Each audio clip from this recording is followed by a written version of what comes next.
As always, feel free to connect with us. Our YouTube channel is IMAUG, so if you just search IMAUG, it's a little cleaner link. And then I'm going to put a Slack link out on our message board again. And this will also be shared and posted on YouTube. So if you want to type the long link out or any of that, feel free. And as always, reach out to any of us directly if you have any specific questions, suggestions, feedback. We're always more than willing to hear that. I did throw a little bit of an update in here. So the future of IMAUG. We started off in August. We started with scheduling meetups every month. We went to every other week now. And where we are today, we just recently got nonprofit paperwork in the mail. So we are working to become a 501(c)(3), and that's where we're heading.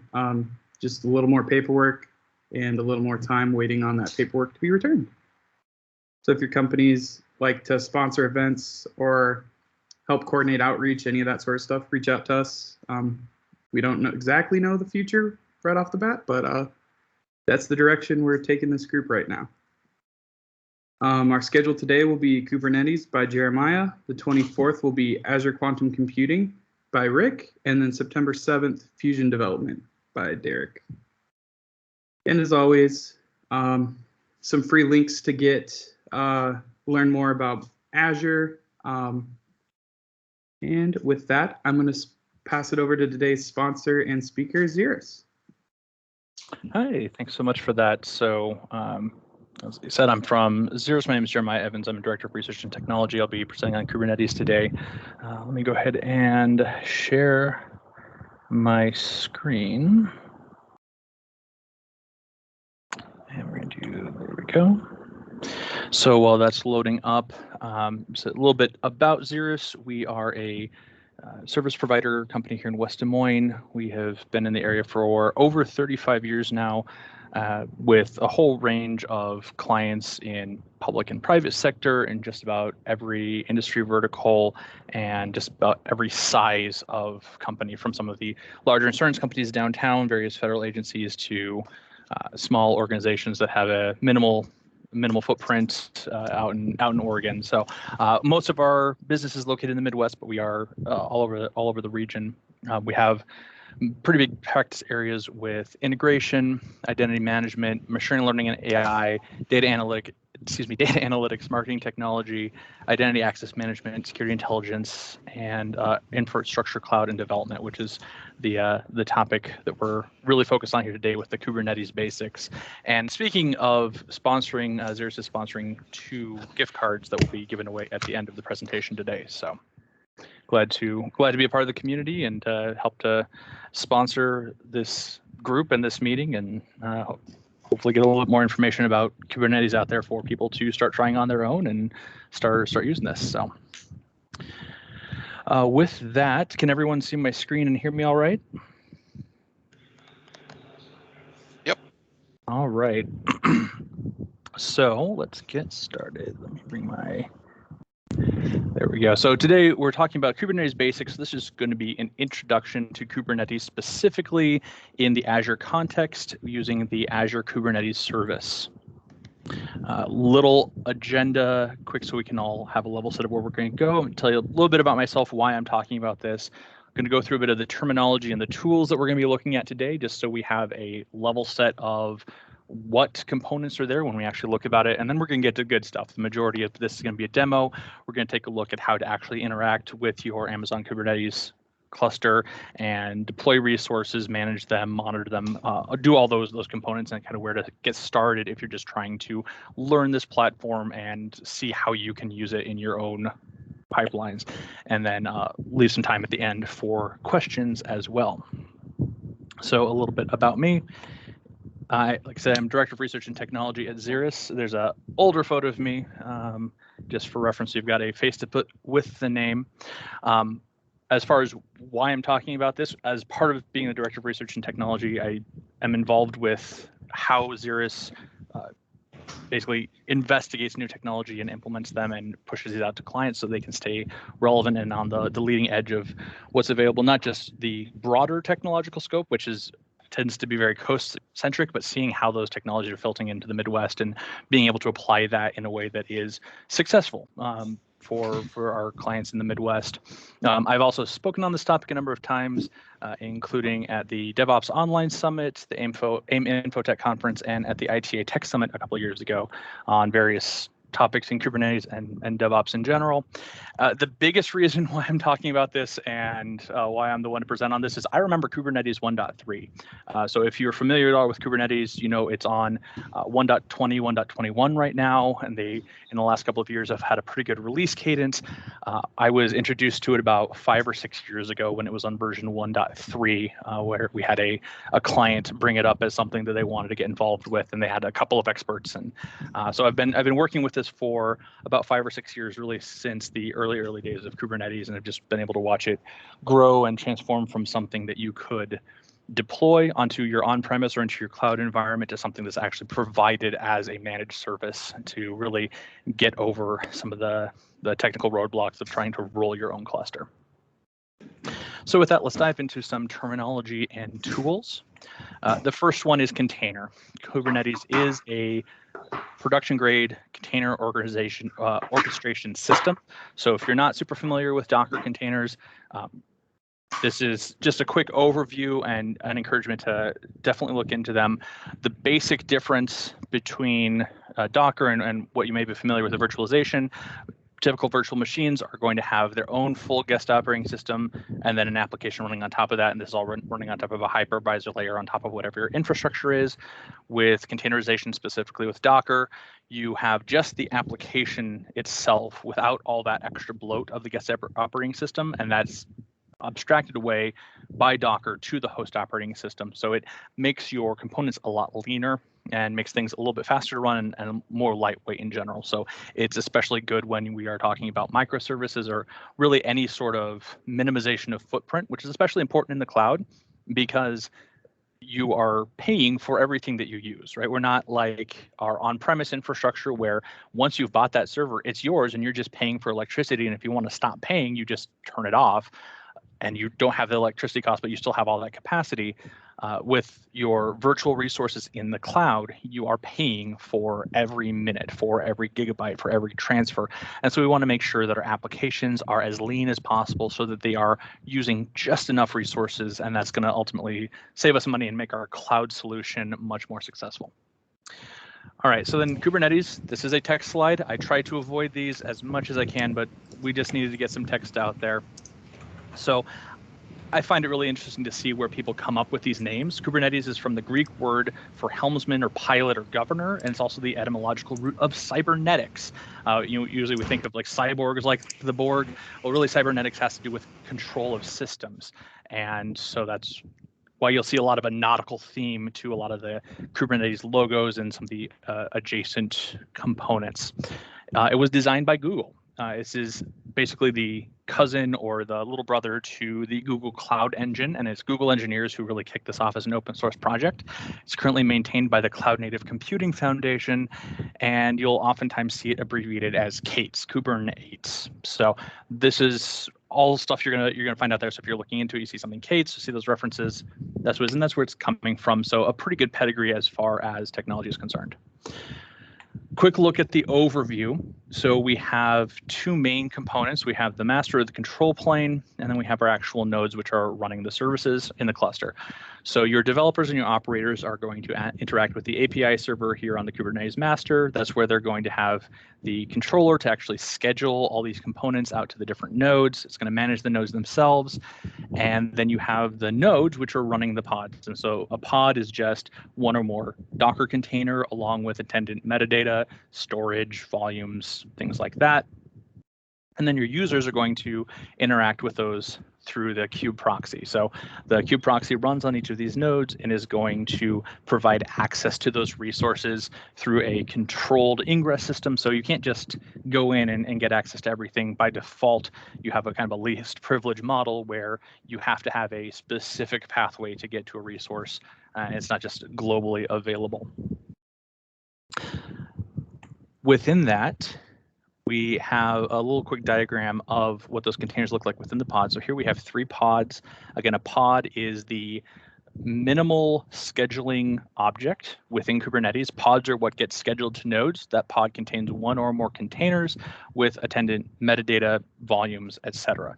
Services are how we discover those internally. So services will provide routing to a standard destination. The pods are going to get specific labels that are going to be mutating. So if a pod goes down and comes back up, it's going to come up with an entirely new name. So its DNS entry is going to be completely different. Services are able to find them based on metadata and do your routing internally. So for example, we see the container B running right here in pod 1 is going to be able to access the functions from container C through the service. So rather than container B needing to know that specific IP address or that specific pod name, it's able to go through the service, and then the service is going to route that request. And therefore, it's also going to act as load balancing internally. So we're able to take our actual deployed resources, put them behind service discovery, which is going to do automatic load balancing within the cluster. So it's going to handle all that for us, so we don't have to worry about the nitty-gritty of the internals. All right, we've got another text slide. We're going to go through this as quickly as possible. It's just a lot of concepts and a lot of specific components that I want you to have at least seen before we go into the environment. So the top level, we have our control plane, also known as the masters. This is what AKS is really providing at a high level. It is what's running the system. You're also going to be provisioning your nodes in there, but the control plane is the part that is the hardest to upgrade, the hardest to manage. And so being able to do this through AKS is simplifying a lot of that setup. The nodes are the actual machines, whether they're virtual, physical, whatever your implementation is, but the nodes are the machines that are actually going to run your Docker containers. These are the meat and potatoes of the cluster.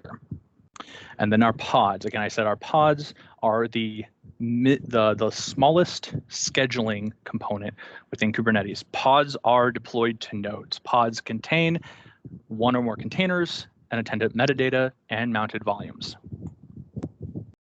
Replica sets are a way to manage pods, specifically making sure that there are enough pods. So the replica set is going to define the pod template and is going to check to see if there are sufficient pods according to its configuration and scale up or scale down appropriately. Services, we already saw those in that last diagram. Services are internal service discovery. So these are going to refer to pods via various metadata and route accordingly. So you will reference the service, and then the service will manage routing to a specific pod. Volumes and storage. Again, as we're familiar with Docker containers, containers in general, they are ephemeral. So nothing within that environment lives after that container is terminated.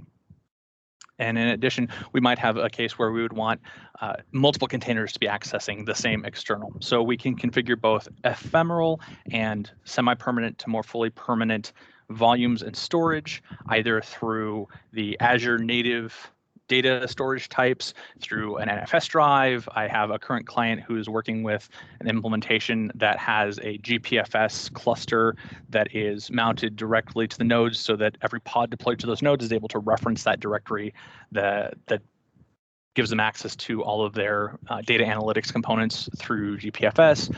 This is just how we are going to take that ephemeral aspect and make sure that anything that needs to be not ephemeral can be stored off. Namespaces, it's a namespace. We are able to segregate our components based on a namespace, so we can have both for access control permissions or for being able to run multiple parallel components that are the same component but just in different aspects. We can divide that up into namespaces. Config maps and secrets hold our configuration data. Secrets just offer the possibility of base64 encoding and encryption. And these hold our metadata and our configurations that aren't strictly speaking data, but also need to be non-ephemeral. These are the things that the pods need to have every time they spin up that may change, but we want to be able to change it without a full rebuild of the application. Stateful sets, these are a way to do stateful deployments. Most things within Kubernetes are going to be stateless. And we mentioned the volumes in the storage that can spin up and spin down along with that and provide some steady state. What a stateful set does is rather than spinning up randomized assets or randomized asset names, it does them sequentially. So you have, for example, if we're doing Kafka brokers, you're going to have a Kafka 0, Kafka 1, Kafka 2, Kafka 3, and it's going to name its volumes accordingly so that when you spin that pod down and back up, it's able to mount to that same persistent storage. So if you do have those use cases where you need to have persistence through multiple iterations of the pod spinning down and spinning back up, you're going to use a stateful set. Daemon sets are for more of your service, where you need just a single instance of the pod per node. So examples of this would be your monitoring systems, ingress controllers, things like that. So for example, you might have a New Relic instance already that you're using for all of your monitoring. You can configure a New Relic daemon set where there will be a pod sitting on every node that is privileged to see the logs of every other pod deployed to that node, and then send them onto your central New Relic instance for your logging, monitoring, and control. So that's our daemon sets. Then our labels and selectors, you'll see a lot of metadata, and we're going to see that when we look into the descriptions of the different components we're looking at. There is a lot of metadata going on, but the core are labels and selectors, which allow us to uniquely identify particular components in a way that's programmable and repeatable and allows for our service discovery. Again, this is how services are mapping to pods, for example. And then lastly, our replication controllers and deployments. These are managing not just how many of a pod, but also health. So deployments are our basic stateless deployment set. So whereas the stateful set is going to say, I need these specific pods each time, a deployment is going to say, I need 5 of these. And then the replication controller is going to manage to make sure that they are healthy. And if we have one that falls into a bad state, it will spin up a replacement pod, get rid of the old pod. A lot there. There's a lot of different moving pieces, but I wanted to make sure we at least had seen that before we actually get into the environment. Today, we're going to be looking through primarily 4 tools. Of course, the Azure console, the Azure portal, Visual Studio Code, Kubernetes, and Helm. Helm is a deployment manager for Kubernetes. We're going to go through a couple different examples and see why Helm is such an important part of a fully developed Kubernetes ecosystem and Kubernetes plan. All right, a lot of exposition. Now we get to the good stuff. Okay, so here we have the Azure portal. So we can see I have a ZDev Kubernetes cluster spun up. Let me zoom in a little bit to make sure everyone can see okay. So you're going to get your metadata here. We can see that this is Kubernetes version 1.20.7. We get information about the server address, the location, everything you would expect to see about your resources within the Azure portal. We see we have one node pool configured. Again, the node pools are groups of nodes. So you can specify different node pools that have different parameters, different sizes, storage classes, things like that. So you will find that there are some components that need to be, for example, on high performance, high CPU, low memory. Others need to be higher memory, low CPU, for example. You can configure your different node pools, configure those with your labels and selectors, and then you're going to be able to make sure your pods get scheduled to the right components. You can do tags, and again, any sort of basic components you expect to see in your portal. We have our networking here. We can see the section of networking that we have configured specifically here, and the integration with insights. We can also go through and control how we're getting access to it, see our tags, security, activity log, etc. We're going to go through the resources we have. So I mentioned namespaces. We have a default namespace, and then these cube namespaces are all internal. We're not going to worry about those today. These are just part of the operating system. Workloads defines deployments, pods, replica sets, stateful sets, daemon sets, jobs, and cron jobs. We didn't mention jobs and cron jobs in that list. They're just the way that Docker is set up. A Docker container runs to completion by default, unless you have some sort of loop that is making it continually run. So if you put that into a pod and it runs to completion, that's a job. And then you can also schedule cron jobs as well. We can see we can have a handful of basic components in here, a handful of pods. These are all just the core agents and proxies that are going to be in our basic Kubernetes platform. We have our handful of services and ingresses, and we're going to add to this list later. Storage, I mentioned the persistent volume claims, persistent volumes in the storage classes. We can see a number of storage classes are configured. In this case, Azure File Premium, and Manage Premium. And then we have a default specified as well. We don't have any persistent volumes or volume claims set up. Those will come later, and we can investigate those as well. And then we have our settings down here, node policies, cluster configuration, networking, et cetera, that we touched on. And then lastly, we have our monitoring here that we'll take a look at once we actually have something to monitor with our insights, alerts, metrics, et cetera.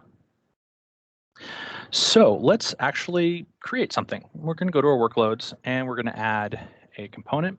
So the default way is just to give you some YAML. So we're going to go over here to our YAML and I'm going to copy something out here. And we'll take a look at what we're actually deploying. There we go. All right, so if you're not familiar with YAML, it's just an indentation-based specification. We have a spec here. We're going to have one replica. We're giving it some selectors. The template we're providing is we're going to put on a Linux node. We're going to name the container Azure Vote Back. We're using this image. This is just a default Microsoft image. This comes from the Azure Quick Start, which I will show later. Some basics to configure this Redis backend. Resource requests. In this case, we're going to use 100 milli-CPUs and 128 megabytes of RAM as our request, and then upper bound of 250 and 256 respectively. So we can give it an operating range to work with. And we're going to say we need one container port to 6379, and we're going to name it Redis. So we're going to add that. We'll see created the deployment, successfully created the deployment, and it's currently spinning up. And if we refresh, we're going to see that we have this Azure Vote Back, and we're going to create a service for it. And the reason we need to create a service is because right now, so this is the deployment. If we look at pods, we're going to see this Azure Vote Back followed by our randomized variable. I'm going to go ahead and delete this. Let me just get a little warning. Deleting it makes it go away. Okay, make sure I didn't die. Nope, I'm not sharing anymore.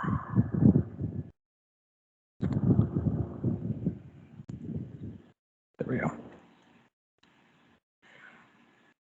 All right, and we're going to confirm delete and delete. So we're going to delete that pod, and you can see right away we go to container creating. So that's the deployment in action where it's ensuring that we have at least one replica. So if something happens to that, whether it is a error condition in the container that causes it to terminate, or if it's us manually terminating it, it's going to bring that back up. But that's going to have a completely different ID. So again, the DNS resolution is going to be to this, and that is going to make it a little bit hard to have a consistent service, which is why we need to have a service. So we don't have one right now, so we're going to go in and add it. And in this case, we're just saying the port is 6379, and the selector is Azure Vote Back. So we're looking for pods that have the app tag Azure Vote Back, and we're just going to route 6379 to that pod. So we'll add, and it successfully created it, and we have it right there in our list of services, and we can go ahead and filter to see what's in our default. There it is. Let's go back here, and that's the back end. We need a front end as well. Go ahead and copy both the deployment and the service. You note this 3 bars. This is just defining a break between documents. So we actually have all 4 of these components, front end and back end deployment, and then the respective services are all defined in one file. You just separate them by those 3 bars. And go ahead and add, paste that all in. and add this, create the service, create the deployment. This is pending. The type here is a load balancer. So right here we see that type here is what is making that a load balancer. This does not have a type. This is just a default service. This is saying this is a load balancer type, and so this is actually going to provide access to the outside resources. We're not going to cover ingresses today, but there are ingress controllers which will allow you to map your services to a particular URL endpoint. Again, that's beyond the scope of the basics that we want to get through today. So for right now, we're just going to be using raw IP addresses, but that is just for the example here. And we're going to see it's just taking a little bit longer because it does have to provision that. And here we go. And we can see we have our app here, just a basic little web app. And we just created that all by pasting our YAML into that add, and there we are. Let's take a look at our insights. So we can actually go in and we can do some monitoring. So we're going to add filter for the default namespace and look at just our containers. And there we can see, you can see I've been working through this demo, so there's some historical components in there, but right here we have our Azure back and front. We have 3 of them that are status OK because we killed that one and had to create a new one. And then we can view live data. So we're going to go to the Azure front and let that load and view live data. Oh, excuse me, view and analytics, view container logs. There we go. And that'll run and we can see our logs from that container. So anything that is spitting out by default, the way that Docker works is the process that is waiting will write to standard out, and standard out is what becomes the logs of kubectl. So oftentimes what you will use in your Docker container is just a tail-f star on your log directory. So it's just spitting everything from the logs of whatever service it is you're running to standard out in the container, and then those get picked up by your control plane. And in this case, in AKS, they get put into your insights here. All right. So let's go back up to our workloads. And now we're just going to clean up after ourselves. So we're going to take these 2 services. We're going to delete them. It'll give us a little warning, confirm the delete. And it'll take a little bit longer for the front end because it does have to clean up that IP address. And then we'll go to our pods, or excuse me, our deployments. Again, we tried deleting the pod earlier and just created a new one, so we actually have to delete the deployments to make sure that it cleans them up. Get our warning, confirm delete, delete. It'll delete those. See the pods are in state terminating, and those will get garbage collected as well. So very easy to get started. Once you have your Kubernetes environment. As far as how easy it is to set that up, I'm going to pull the quick start over here that I pulled this from. This is just on the Microsoft Docs. So if you look up the quick start deploy an Azure Kubernetes service cluster using the Azure portal, this has the full tutorial that you will use, including creating the AKS cluster. So you can get started with that. And then it goes through just this basic service. So it is literally that simple to get started with this. And we go there now, and it's just going to spin and not work anymore because we have deleted the service. Goes back over here. All right, so this is literally that simple. You can go out, find yourself some YAMLs for a service you want to try out or for a particular component you want to try out, and do it right through the portal. For experimentation, that's great. For the monitoring of this is really good. But you're going to want something a little bit more fully featured when you get into the standard development. For that, we're going to turn to Visual Studio Code. This is going to be using a couple of tools on the back end that I didn't mention. It takes maybe an hour to set everything up in terms of the tooling, just to find it, pull it down, get the right permissions. There's a kubectl CLI, KUBE-CTL, kube control, effectively. This is the CLI that you're going to access your cluster through. Then there's the Helm CLI, which is what you're going to be doing your deployments through once we get going. And then there are a handful of extensions we're going to add to VS Codes, specifically Azure, which we're not really using today, but it's just a good one to have to give you access to those different components, the Docker and the Kubernetes extensions. So before we get into those extensions, we're going to look at just kind of the raw, how would you do it from the CLI, and why Helm and VS Code are so good, why we're going to want to use these. So the first thing we're going to do here is we are going to go into our Azure Vote directory here, and we see this YAML file. So I'm going to just check on our resources quick. We're going to get pods. Of course, I can't type now that I have people watching me. We're going to say all namespaces, and we're going to see these components in kubesystem. So again, this is the same information we were seeing from the AKS view in the portal, just from the CLI. I will say from what I have seen in the managed services, there is of course, there's a competitor in AWS, EKS, the Elastic Kubernetes Service. I've had a couple of clients use that. So if I start confusing Azure and Amazon when I see an A, that's why. That's a lot of the day-to-day stuff I'm working in. There's also a dashboard that exists as an open source project for Kubernetes if you're rolling your own. Of the 3 dashboards, the AKS dashboard is the one that I've been most impressed with in terms of integration with the environment, but also just the availability and the flexibility of getting in there, taking a look at your resources. But also there's a part of me that will always just love the CLI, just being familiar with that. So no matter where you are, no matter what you have access to, just being able to go in and run a couple of quick commands to see what you've got going on. The CLI exists both for PowerShell and your Bash shell. So whether you're going off of a traditional Linux style terminal, or if you're doing it from a Windows machine with your PowerShell, you're going to have access to these CLIs. So we can see we don't have any of those pods using. I did the all namespaces flag, so we make sure we're seeing all the pods. So nothing exists. We've completely cleaned up after ourselves. And we can see that I've got this Azure vote.yaml. This is what I was copying from.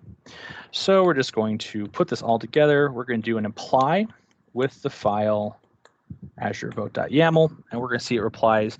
It's create the deployment, the services. And if we go back here and we refresh, we're going to see those have now been created. We've got a pending listener over there. So it's doing the same thing, just from our configuration here. And again, the tutorials will show you the setup you need to get your Azure account logged in using the AZ CLI, and then also pulling down the cluster information into your Kubernetes configuration, your kubectl config, so that you have that locally. But that's showing that we've got those created. And we're going to take a look at Kubernetes here. So I've added the cluster. If you go in here, you can add an existing cluster, and by default, it'll be the AKS. You can also do the Azure Container Service or Minikube local cluster. Minikube local cluster it's just another version of Kubernetes. It's designed to run locally. So it'll use Docker or another virtualization system on your machine to run effectively a lightweight single node cluster, so that you can do local development, make sure that your specs, that your YAMLs, that everything is configured correctly, that your deployment works the way you want it to, and then go up to the larger size. So there's that way to do local development in this cluster environment. But you just select the Azure Kubernetes service. It'll take you through the login. You log into your portal, and you'll be able to connect to those resources. So we can go through, we have our defaults, a couple of our internals. You can look at your nodes. You can see all the components that are deployed to those. So this is the symbol for a pod. If I double click on there, I'm going to be able to access the configuration. So I can see all the information about my cluster, all of the nodes. So if I'm having an issue, I can diagnose this. If I'm testing with a new node group and making sure things are getting deployed to the right node group or the correct node pool, I can do all that validation here from Visual Studio. So in particular, what I'm interested here is deployments, and we see we have the Azure Vote back and front. So these deployments are creating these pods. And if I go into my network services, I see I also have an Azure vote back in front. So these services are also pointing to the same pods. So again, these are the pods referenced in both locations, just depending on whether I'm looking through the deployment or through the service. And again, I can go in here, and if I were to delete this, we're just going to delete this pod right now. It's going to ask me if I want to delete it. I'm going to say yes. And when I refresh, I'm going to see it go away, and we're going to see a new one come up in its place. There are my pods. One of the other nice things I can do from here is we're going to go into our service again. And of course, I can bring up the front end via the IP. And if I go into the spec for the service, I'm going to see this is the assigned IP it has. So I can go there. That's fine. I can also do port forwarding. So I know it's port forwarding on 80. So we're just going to set up a port forward to 80. And that's going to use the kubectl proxy command. And now if I go back up to here and just go to localhost, make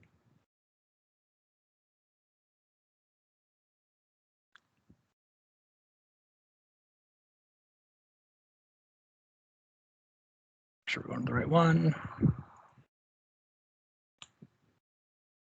We see that something you've done 3 or 4 times this morning, as soon as you go into a live demo, is going to prove you wrong. Okay, so we'll go on from there. But point being, you can proxy your resources, so you don't necessarily have to go out. So depending on what your firewall rules are and what your exact configuration is, we'll just go ahead and go here. Okay, so it looks like there is actually an error with the application that got deployed.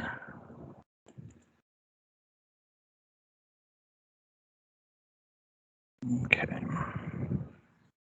let's take a look here. Helm get pods. They're running. Service.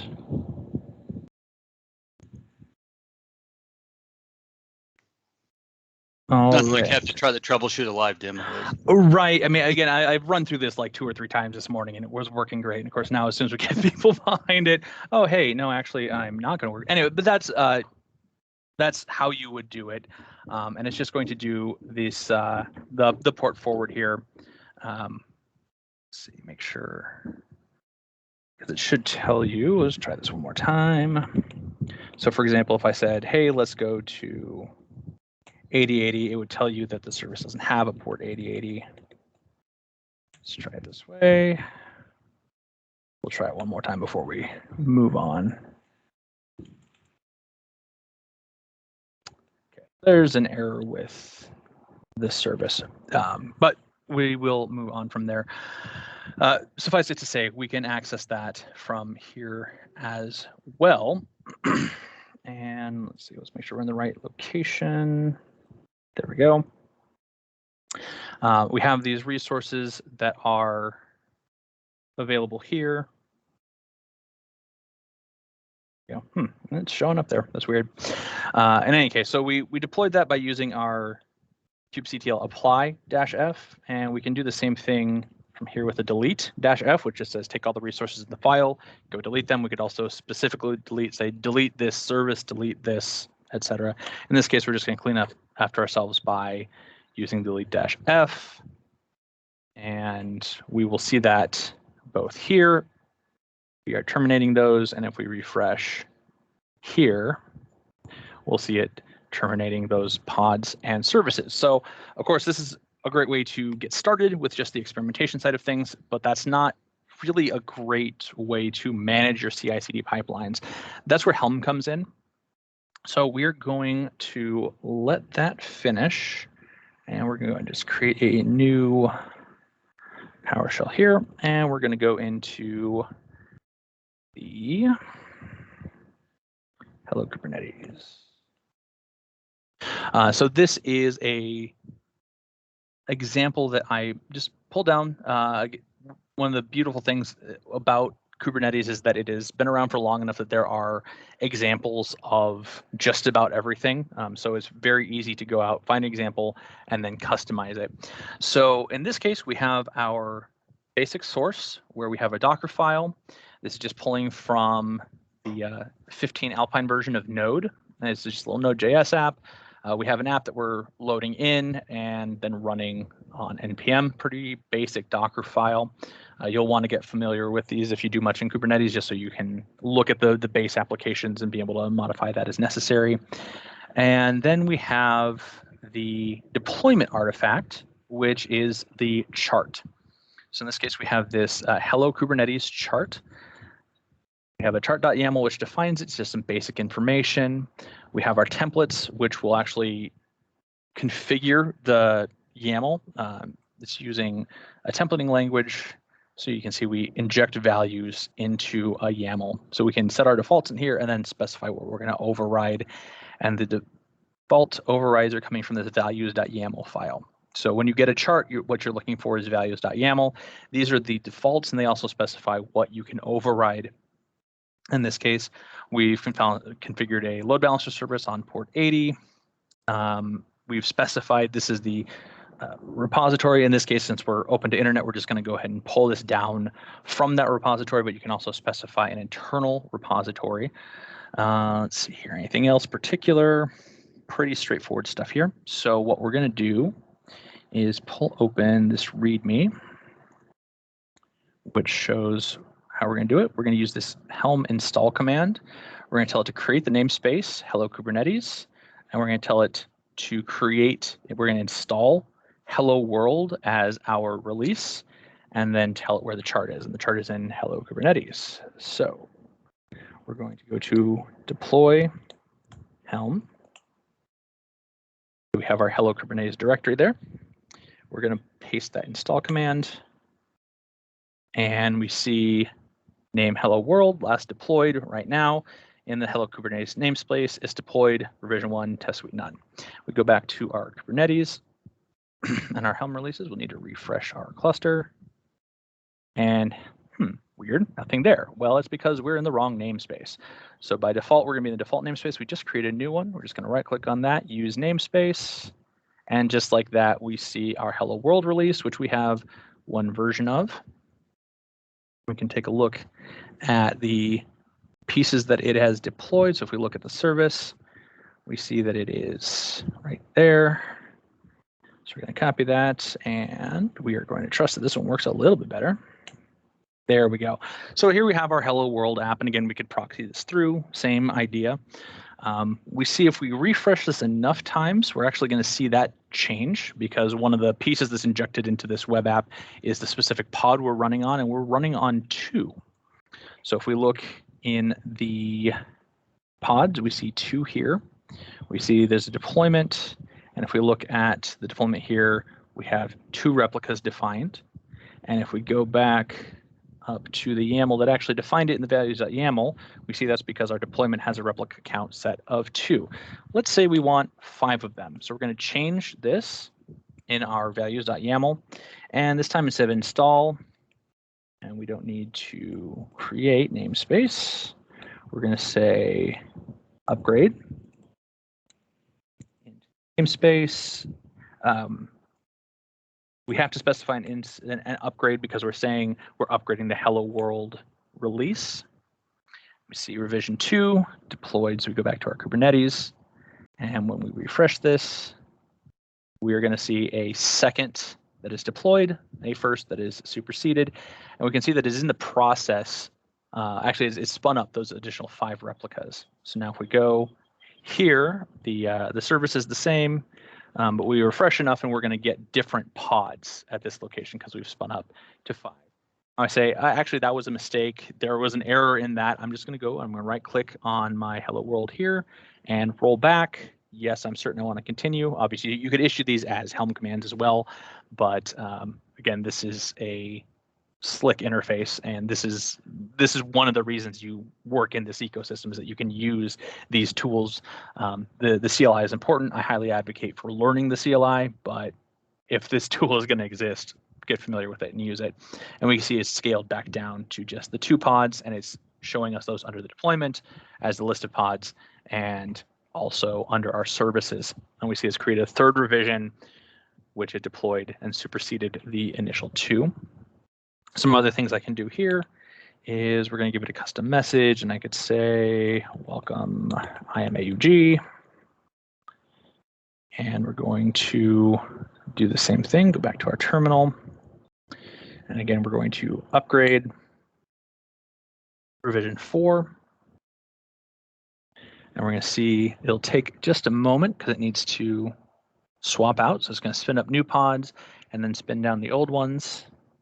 And once that's done, you can see our image has changed here. One of the other nice things about Helm is that we don't just have to do it through there, but we can also use something like, we're going to set message equals, make sure I've got the nomenclature correct here. And we're going to say,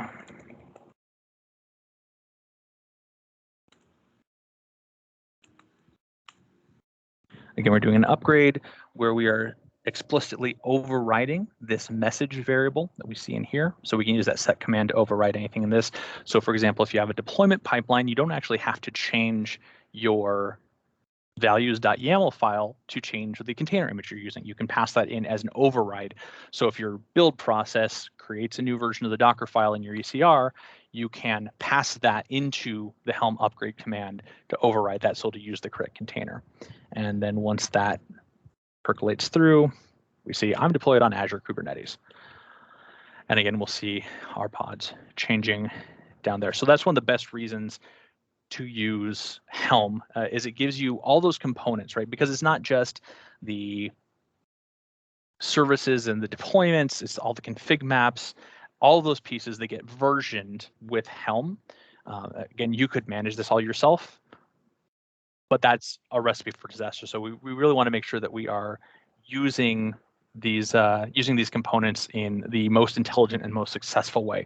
And so using something like Helm is going to be the way we want to do that. I do want to leave time for questions, but I want to show you one more thing, because these are all examples. This last one is technically an example, but it's a much more fully featured one. I mentioned, let's see, let me focus on what I'm doing. There we go. So I mentioned one of our practice areas is data integration. Another one is machine learning and AI. And one of the tools that we find a lot of use in this space is Jupyter Hub. And so I'm going to show you a quick deployment of that. So this is just using a basic config.yaml because we need one. But the current version of this doesn't require more than a couple of comments, just it needs the file.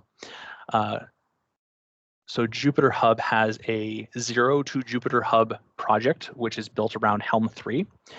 And we're just going to add that quick. So I have created, let's see if it'll show you here. So I have this Helm repository added. You can use public Helm repos, or you can host one internally as well. Go off of local if you need to. So we have created the Jupyter Hub repository, and I'm going to go ahead and install this. So we're going to do a Helm install, and we're going to do a cleanup on fail. We're going to install Jupyter Hub,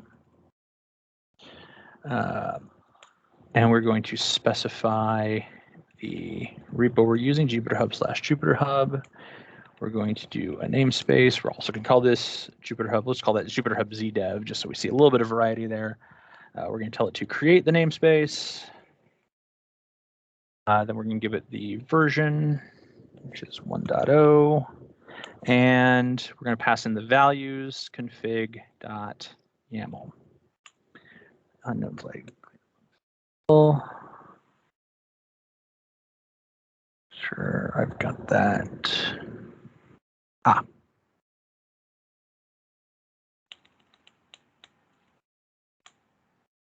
There we go. So we do the upgrade. It sees, oh, okay, I don't have a release, so I'm going to go ahead and install it, and it's going to start installing that. And just like that, it's done. So it's pulled down the chart from a public repository and installed it. It's created a new namespace. And so from here, I can go to kubectl, say namespace equals Jupyter Hub -zdev. We're going to get service named proxy-public. And there we go. and I can go to this external IP, and there's our Jupyter Hub. Now this is configured without authentication. This is just for demo purposes. So don't use that in your data science environment. But what I want to show you here is we have a number of additional resources. We're going to go ahead and filter by go. Okay, there are services, and we need, here we go, workloads is what I wanted.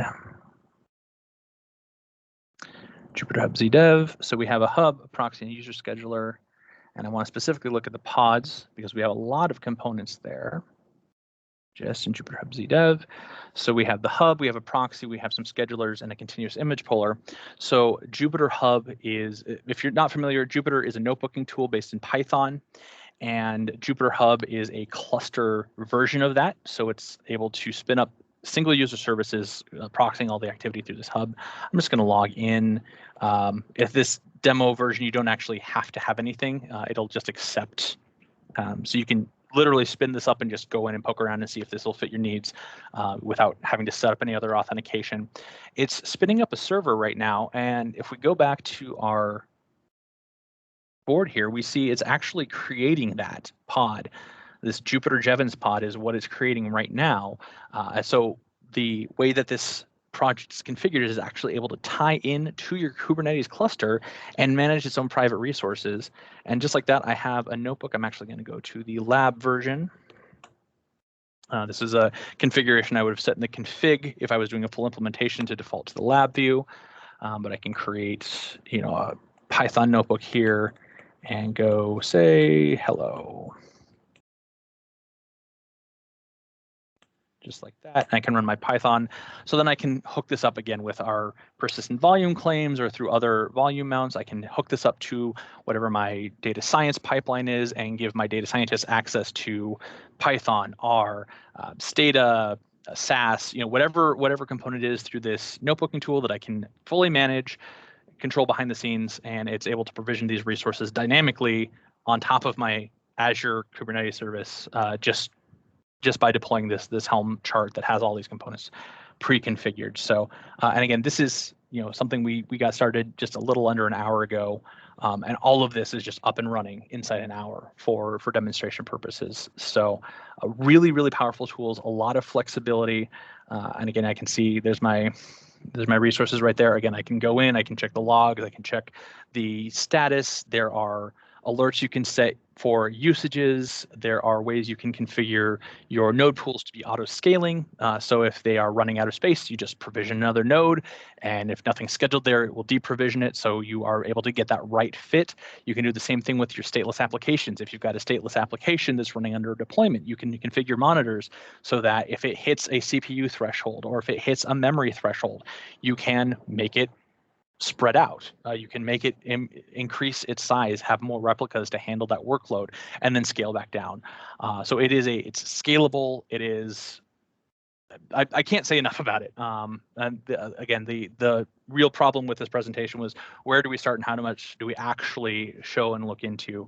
But I think we're going to end it there with just that example of. So here we have, again, in less than 5 minutes, I have a not quite production ready because of the configurations, but this is the version of the tool, right? It would be a couple of configurations to tie it into your authentication system and to put it behind the right security in terms of the URL and authentication and whatnot. But within 5 minutes, it spins up a complete data science environment that I can then hook into the rest of my components that I've got running in Azure and hook it up to whatever databases and data science services I have going in there too. So really powerful tool. It is 12:56, so I'm going to go ahead and stop it there. If there are any questions or any kind of discussion, I know there's not a whole lot of time, and I know there's also those gift cards that need to be raffled off as well. Any questions for Jeremiah? And if you like, I can always stop the recording and ask off recording. Go ahead and stop the recording, see if anybody.